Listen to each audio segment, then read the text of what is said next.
प्यारे, कल मैंने आपको परिचय पढ़ाया था। आज मैं कविता का भावार्थ बताने आ रही हूँ। और ये जो पहला पैराग्राफ बेटा, ये बहुत ज़्यादा इम्पॉर्टेंट है, एग्ज़ाम में आ सकता है। तो सभी लोग ब्लैक बोर्ड पर देखेंगे और ध्यान से मुझे सुनेंगे। मानुष हो तो वही रस खाने बसों ब्रज गोकुल गाँव के ग्वारन, जो पशु हो तो कहा बस मेरो चरो नित्य नंदु की धेनु मझारन, और पाहुन हो तो वही गिरी को जो कियो छरी छत्र पुरंदय कारण, जो खग हो तो बसेरो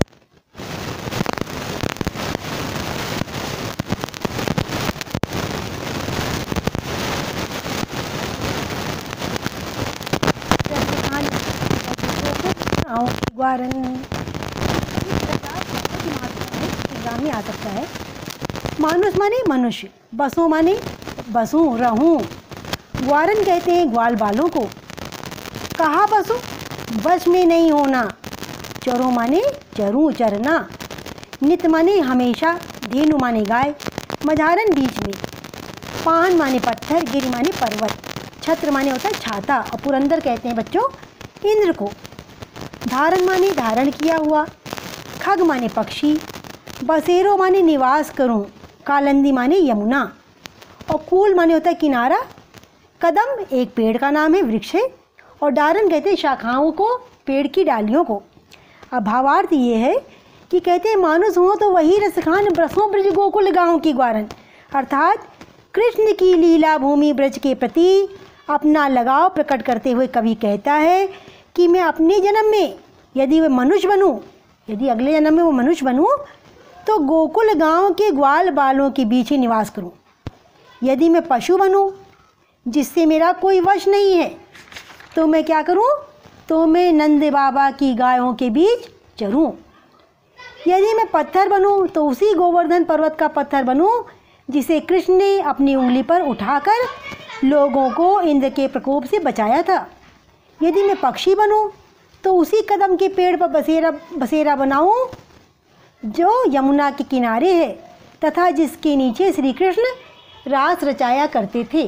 तो ये जब पैराग्राफ बच्चों एग्जाम में आएगा तो इसके साथ प्रश्न भी आएंगे। मैंने एक प्रश्न तो अब बोर्ड पर लिखा है, बाकी मेरे लिए पास जगह नहीं थी, तो आप लोग मुझे सुनकर लिखेंगे। पहला प्रश्न है कि रसखान श्री कृष्ण का सानिध्य पाने के लिए क्या क्या कामना करते हैं? तो इसका उत्तर है श्री कृष्ण का सानिध्य पाने के लिए रसखान मनुष्य बनने पर ब्रज के ग्वाल बालों के बीच रहने की कामना करते हैं, पशु बनने पर नंद की गैयों के बीच चरने की कामना करते हैं, और पत्थर बनने पर गोवर्धन पर्वत का भाग बनने तथा पक्षी बनने पर कदम की डालों पर बसेरा करने की कामना करते हैं। प्रश्न नंबर 2 है, पक्षी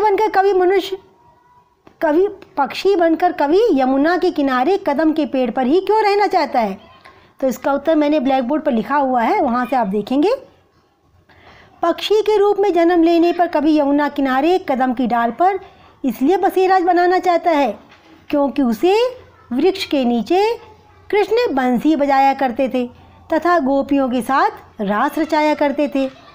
उस वृक्ष से कृष्ण की यादें जुड़ी होने के कारण कवि वहाँ बसेरा बनाना चाहता है। और प्रश्न नंबर 3 है इसका, निर्जीव के रूप में कवि ने क्या इच्छा प्रकट की है? तो कवि चाहता है कि यदि अगले जन्म में उसे निर्जीव वस्तु के रूप में जन्म लेना पड़े तो वो गोवर्धन पर्वत का ही पत्थर बनना चाहेगा। इसके अलावा एक पैराग्राफ में आप लोग को और समझा रही हूँ जो कि बहुत महत्वपूर्ण है, उसे आप अपनी किताब में देखेंगे।